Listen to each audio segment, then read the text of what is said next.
Hello everyone, nze Nalongo Nalubale nga nsinzidde wano mu bizinga by'Essese. Tuzze tulaba ebintu bingi bannanga. Abantu baagala okumanya abantu baagala okumanya, buli omu abuuza Nalongo kino, Nalongo kiri, Nalongo kino, Nalongo kiri. Basweet, buli kimu tugenda kikwasaganya naye so far tugenda kikwata mpola mpola kubanga there are a lot of responsibilities. Ate buno obuweereza nammwe mubumanyi, so you have to sacrifice some time n'okiteekamu obudde n'okikola n'oba ng'osobola okukituukiriza kaddataako byonna. Kale bonna tugonjodde ensonga ezimu osanga tunaasobola okuba nga ekintu tukikuba massively nga we can upload like oba every day oba 3 times a day, tusobole okumanya buli omu ng'amanya kyayagala. Naye nga WhatsApp kweri abasobodde okuntuukira ku WhatsApp, bannaye mwebale, aba data mwebale, mwenna aba lanchi naye abagomesi ate n'abagala ngende ku live bo baba beekolamu omulimu. Naye balamusizza nnyo bannange, mugyebale gyonna gye mutuusaako engalo. Abanafu tubasaasira, ab'amaanyi tubawagira. Olwaleero tugenda kulaba ensonga y'ekitambo. Ekitambo. Buli omu ayogera ekitambo, buli omu ayina ekitambo. Ekitambo kyakwata wansi ne waggulu. Naye njagala tusooke tumanye ddala ekitambo kyekyi. Ekitambo ge maanyi agatambaala omuntu, gatambaala amaka, gatambaala ekika. Ekitambo kwegamba go tegakomwako nga gatabuse. Bangi batunuulidde omulongo owa jjajjaffe Kinene, owa jjajjaffe Bulamu, omulongo Kiza, ne bamuyita ekitambo olw'enfaanagana. Naye bwe baba boogera ku kitambo ng'ekitambo, oyo omulongo si kyekitambo. Oyo mulongo. Okufaanagana si Luganda. Ekitambo wano mu Buganda kye tuyita ekitambo kyava Bunyolo. Era waliwo omulembe ogumu ogw'abajjajjaffe abaaleeta ekitambo ekyo.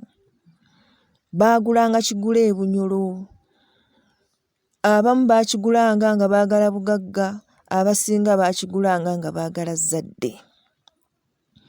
Era ekitambo ekyo nga kijja wano, kyajja n'omukyala Omunyolo Nnabuzaana Adyeri.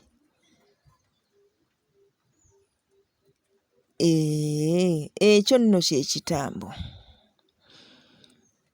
Ebika by'ebitambo. Tugambye ekitambo ekisooka kigule kyagulwa Bunyolo, ne kijja olw'ezzadde, oli ng'ayagala zzadde, ne kijja oli ng'ayagala bugagga n'ebirala, ne kireetebwa wano. Kati omuntu aguze ekitambo n'akituusa wano, yabangako by'akola ebiraga nti ddala akireese. Nga bw'aba awaka tewavaawo mbuzi nzirugavu, oba enkoko enzirugavu, oba ente enzirugavu, ng'ebyo tebiteekeddwa kubula waka ewa nnannyini kitambo ekyo.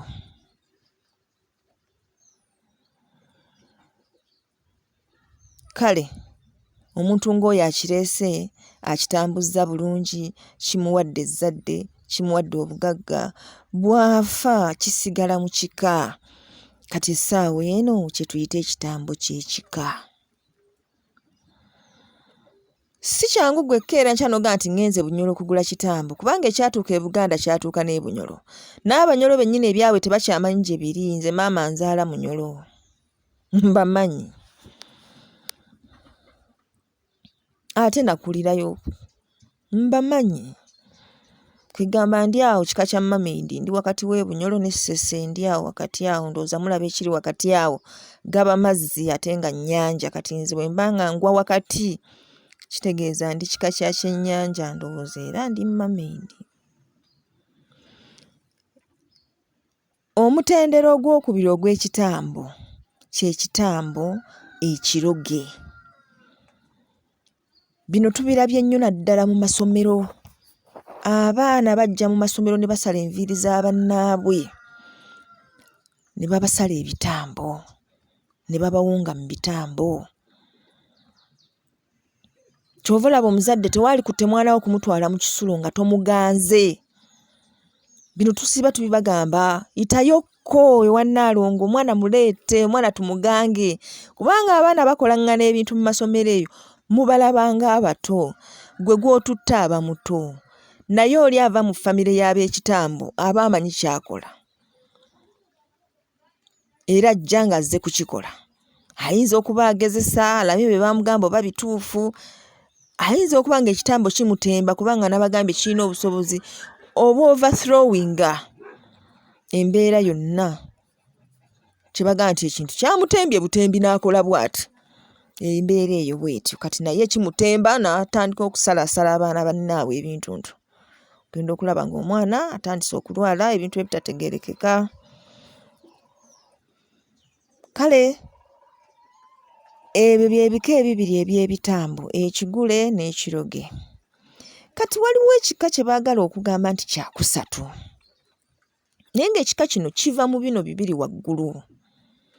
Ekitambo ekigule bwe kyatuusibwanga wano kyakolerwanga emikolo gyakyo era ne kirabirirwa nga kinnakazadde kyawaka. Era bw'ogenda mu famire z'abantu abo bagamba balina ebitambo, ojja kulaba nga babeera bagagga, bw'alunda aweza, bw'alima abaza, n'azaala ebyana ebiwala ebirungi ebizibu. Lwa nsonga eyo obuzibu buvaawa? Tufune ekitambo kino ekyokusatu. Kati eyakireeta avuddewo, oluusi teyannyonnyola bawaka. Kati bo tebakimanyi, bakakanye ku mbuzi yaakyo eyo bagiridde, tebazizzaawo ndala. Emyaka gyekulungudde, ebintu byonna bigootaanye, ekiwango kyakyo bakiggyeewo, kitambo kikwata wansi ne waggulu. Batuuka ekiseera bamanya nti ekitambo tulina okukizzaawo. Jjukira kino kyava Bunyolo. Kati bafunye omusawo Omuganda agenda kutereeza ekitambo kyabwe. Kaakati mu kukitereeza agenda akisobya. Ekitambo bwe kisoba kifuuka kigwagwa. Ekitambo ekigwagwa kyekyo ekireetera abantu okulya bannaabwe. Ekitambo ekigule omuntu asobola okusera n'agenda n'akwekweya ku nzigi z'abantu, n'akwekweya ku bitooke, n'akwekweya ku mmotoka, n'akwekweya buli w'ayagadde mu nnimiro n'ayitamu n'amansaamu ebbumba. Kwegamba embeera ezo bwe zityo ng'adduka ekiro naye aba talya. Ekireetera okulya nga kisobye. Olwo n'aba ng'atandika okukola ki? Okulya banne. Wano mu kukiwanga wano ensobi weekolerwa. Ekitambo ne kiba nga kitabuka. Kale, kati tugenda kulaba obubonero bw'ekitambo kino. Bwe kiba kibanja omanya otya? Yaabange bwe kiba kigwagwa wadde omanya otya? Ekitambo nga kigwagwa wadde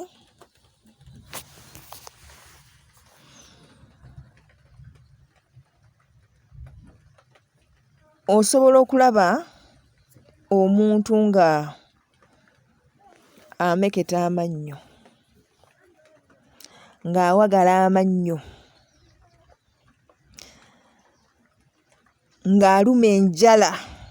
Okuluma enjala okwo n'owulira n'olaba omuntu aluma enjala oluusi n'omusaayi ne gukola ki? Ne gujja. Ako kabonero akalaga nti ekitambo kigwagwa wadde.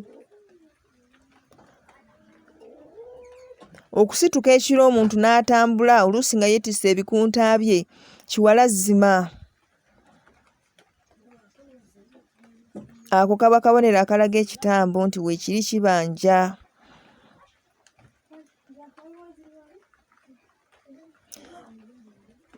Omuntu okwebaka nga tabikka maaso kubulirayo, ekyo kiba kitambo. Okuli abantu of course ekyo kiba kitambo, tekiriiko kubuuza. N'olya ng'oli yeegaayagaaya. Okutabuka omuntu ng'alabye omufu asooka n'akoona emimiro n'akontolaho naye wano n'ennyama n'atabuka olwo ng'ayagala kumwambalira kumulya buli. Era abasinga ogenda okulaba nga bamukwata bamukola ki? Bamuggyawo. Olwo ng'ekitambo kikoze eki? Kikutte wansi ne waggulu. Kati mbalaba mwegeyaamu awo. Gaye bannaye kati osobola otya okumanya ekitambo nti kiikyo, nti oba oliko ekitambo? Kubeera awo n'owulira nga wesiwala. Enviiri zikumwa ku mutwe ne zeemwa, n'owulira nga zivaako zigenda. Bwe kiba kizze lwa lubuka tugeze ng'obadde otambula, ebiseera ebisinga oba oli mu vicinity omuli omusezi. Naye bw'oba nga buli w'obeera okiwulira nga kimwa enviiri nga kiva mu maaso kidda mabega, kimwa kiva mu maaso kidda mabega, ekyo oba okiyina gwe ng'omuntu.